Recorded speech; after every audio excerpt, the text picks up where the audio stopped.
I got my start in Vermont food system work down in Windham County.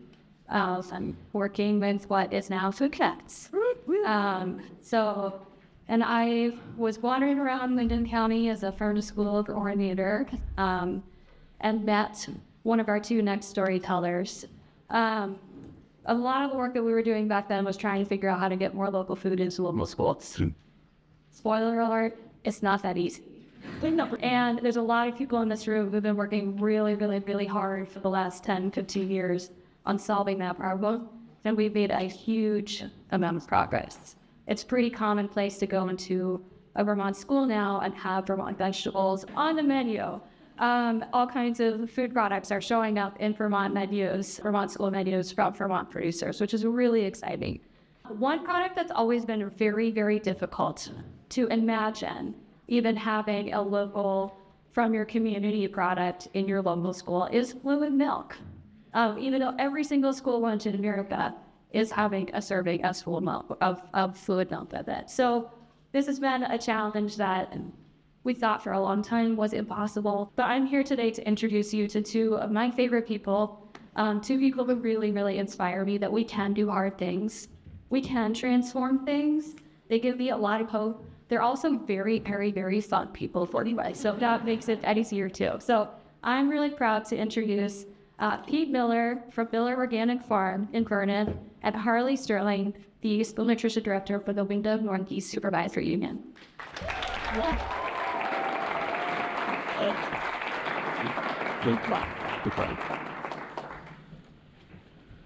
First, this is the final product, one of the final products this whole presentation today.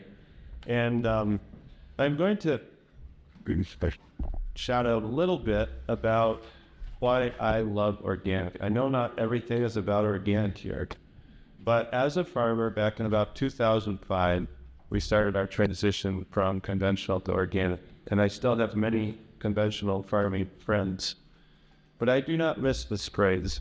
I could taste them for weeks after we sprayed our corn. I do not miss the hormone shots we used to give our cows. And most everything that we do as farmers, both conventional and organic, is to try to bring our cows and our soil comfort. And I just love the organic system. It's really focused on soil health and cow health. I just wanted to make a shout out about that first. Yeah. One of my objectives as a farmer, and has always been, is to really bring people to an awareness of where their food comes from. I absolutely hate food waste. I hate seeing people throw out good food, take a couple bites out of a hamburger, pitch it, these sorts of things. And I think that as we get closer and closer to understanding where food comes from and how difficult it is to produce, most people will be more careful. It's almost a sacred item that, especially when we take the life of an animal to eat it. To me, we need to eat all of it. And maybe not so much a carrot or whatever, but maybe the carrots have feelings too, I don't know. But these cows are my friends, and so I just really love people to know where their food comes from. And so, for example, this last year, we applied for and obtained a grant from the New England Dairy Promotional solely for the purpose of busing students to our farm and letting the kids see where food comes from. Last week, we had the Dover School. They came on board this program, and those kids were able to come in, and we just had a brand new calf born. It was still wet. Let the kids go in the neighboring pens with cats born in the previous 24 hours. Let them tour through the milk plant, which creates a little bit of a food safety risk, I will say. The floors get very dirty, but I still think it's very important, and when possible, when the groups are smaller, it's fun to let the kids help bottle some of the milk or whatever as well. I also believe fundamentally in the decentralization of our food systems. And I don't want to be the only dairy farmer doing this sort of a model. I have actually called and begged some other local dairy producers to get involved in doing this as well within the state. I believe that others being involved will bring legitimacy to this program. Harley's going to talk a bit more about the mechanics of how this all came about and where it's going, but I would love to see this sort of model replicated all across the nation, really. Despite any political leanings that people may have, I really want us to dig down on this sort of a model of decentralizing the food. There are a number of people here who speak this language, and I appreciate the support we've gotten from lots of other people as well. But I really believe that in the introduction this morning, we heard about bridging the differences. We heard about hope. I really resonated with that, and thanks for that introduction. And with that, I'm going to turn it over to Harley to talk some more.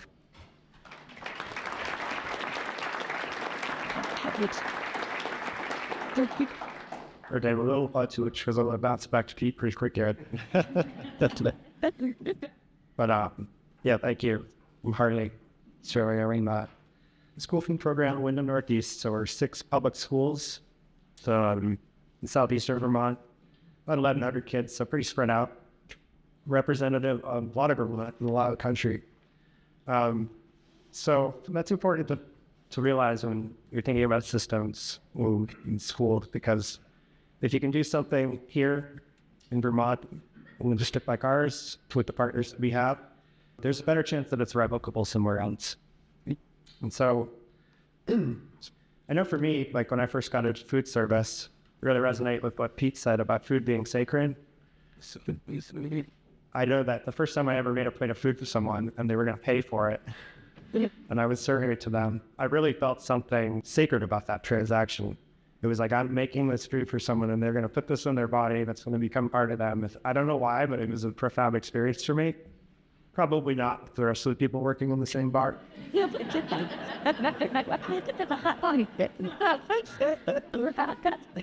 But it's something I've taken with me through my career, especially as I started working in schools where you're serving people who are young, they vulnerable, and a lot of times that's the best food they're getting that day. Sometimes they're not going to eat again until Monday. So I really think a lot about the food that we're served.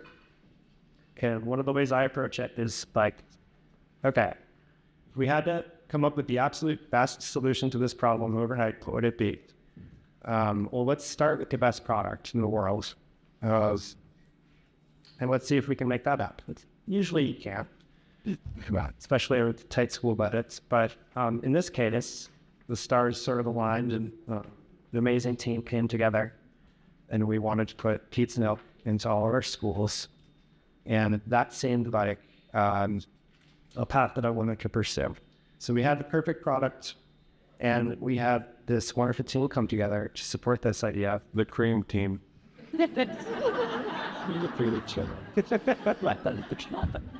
Yeah. Shout out to the cream team.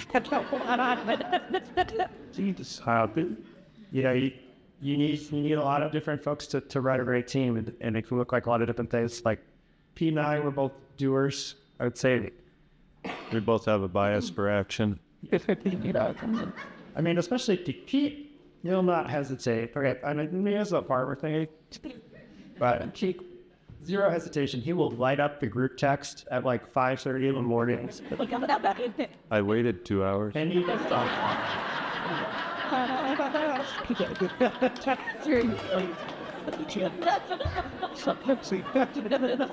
That immediately endeared him to me. Okay, so I got a lot of hope and a lot of inspiration from this group with NOFAMS, NOFT, and just this group of folks who supported the dream and supported the doing like we were trying to do and made it possible for us to start this project. And so, what it looked like when we started was a small rollout. Let's start with a few big schools and let's get this milk going in the bulk model. And let's try to work out some cases. And the story caught on was so quickly to that we really found other schools wanting to take it on. So immediately after schools from a different district wanted to take it on. And even our middle school, which was the last school I wanted to roll it to, because it is a chaotic environment, a lot of fast serving. I mean, for any of you who are in education or happen to, a middle schooler, that is not a test program for the future. And your project like this. And our manager at that school as well is a little bit old school. And so I was hesitant that she would want to be a big part of this, but she actually reached out to me and I told this story before and said, why can't our kids have this?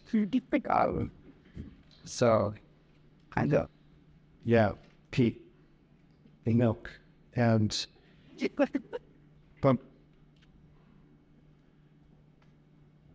the first, with developing sustainable systems in schools here, I was talking,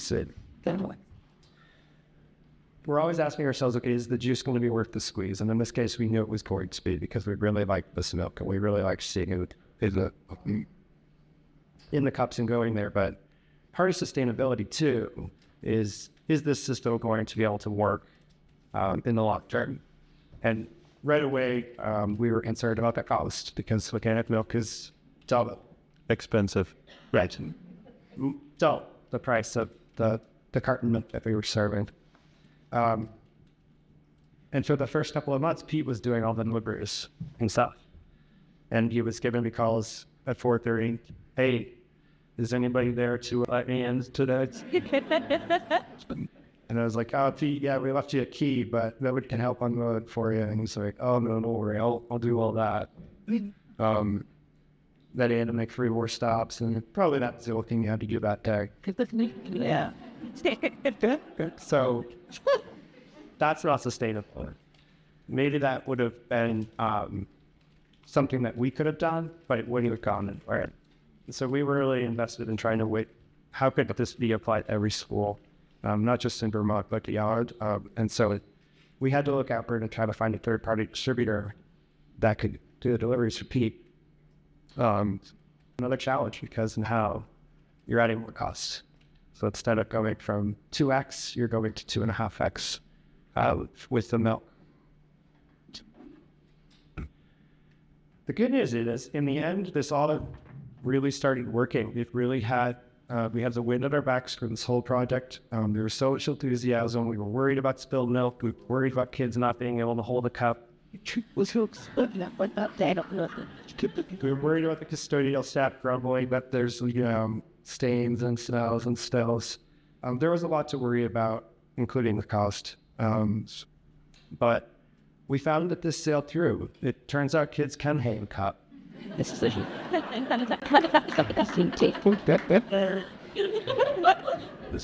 Could write a thought. Just spill my coffee from time to time. I spilled tea on myself this morning.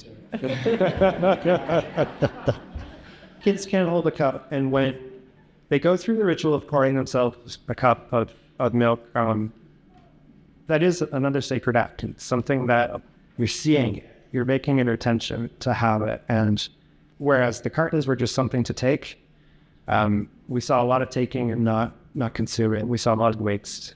Can you talk about the psychology of this, please? Well, I'm okay. Hit it hard though. I like this. I do have a psychology degree from UVL. Shout out UVL. Really, I think it's important. How are we doing on time? Are we time? Talk about the psych. Well, I do think that there's something to the attention of this is the milk I want to drink and seeing it and making a decision to go with pouring. It's an intentional act that slows you down a little bit. It's not just take or miss. Take and get back in line, hurry through. What was profound to me, I didn't see coming at all, was just the amount of, there was almost zero waste. We measured it as part of this grant. We kept buckets and we wanted to really see it. So at our middle school, I'm telling you, like 200 kids come through that org fast. And they threw forks in the trash. But that compost bucket of milk was dry, like most of the time.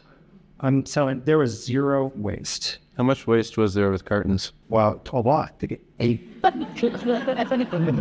That's a lead-in question, by the way. Thank you for being magnificent. So, we weren't able to go cold turkey off the cartons because we have, part of the pilot was really exploring all the different models. We have 6 different schools and 6 different ways to do it. And it was mealtime. So we wanted to see how it looked a lot of different ways. We wanted to take all the data we could get. And so we did have some cartons still for things like breakfast in the classroom. But you can see when there was a major reduction in the number of cartons we served just in the first year.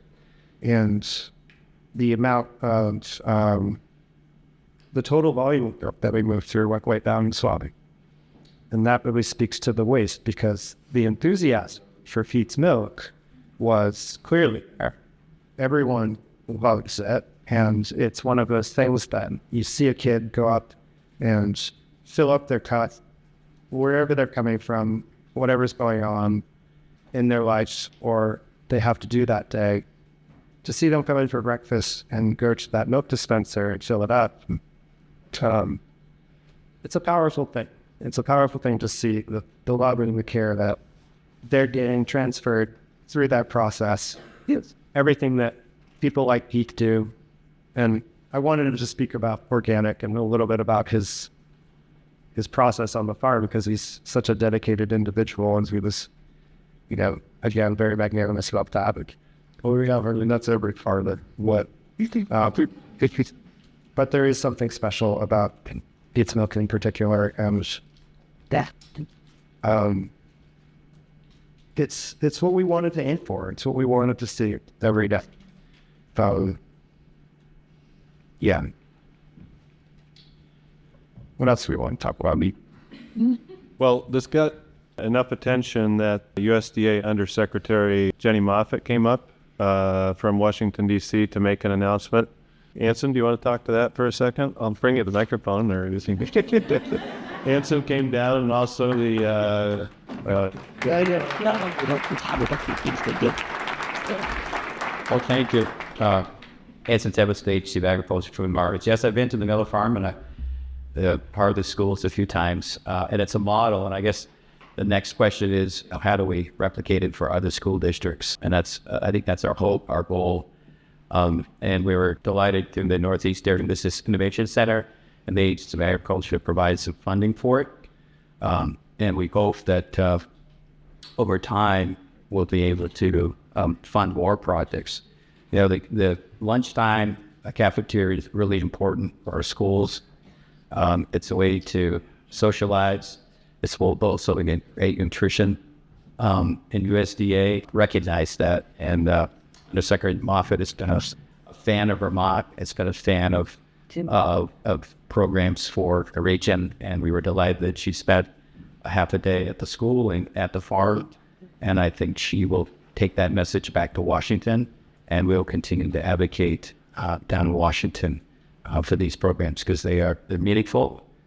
They're keeping heat on the land in a special part of Vermont and just keep it moving forward again.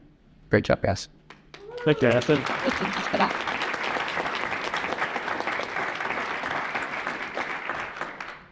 So just in conclusion, I'd just like to say that I am really grateful for Vermont. I grew up in New Hampshire. This is one of my stump speeches. I still live in New Hampshire in Keene, which, I come here to work every day, but you can really see the difference. The culture that Vermont has around food is profound and amazing. The power that you feel just being in a room with folks like this is palpable, and it allows for programs like this and pilots like this to take off. We have a unique sense of pride. We have a unique sense of adventure. We live next to some of the best farms in the world. In my district, our whole motto is Vermont food for Vermont kids. And we're really blessed that we have universal school meals here in Vermont.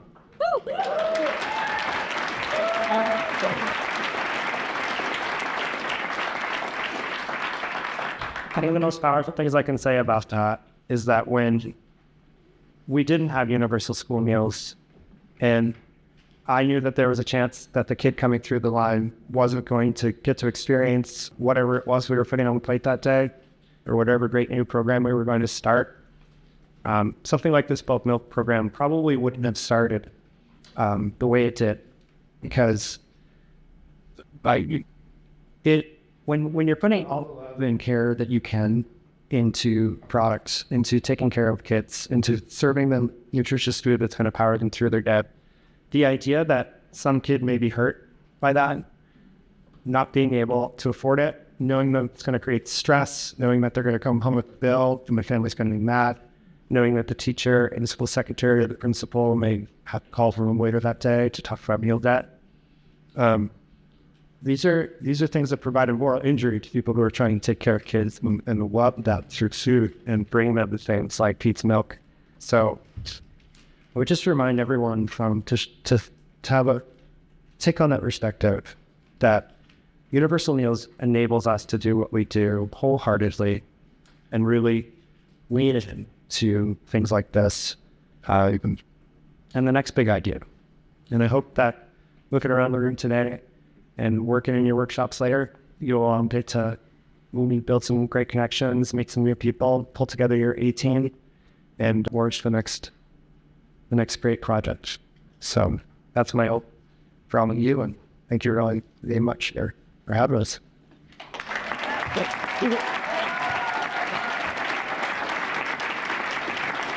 I'm so touched by everyone who came up here and shared. Just so much gratitude and appreciation, and it sets such a great tone for the day. So once again, just thanks to everyone.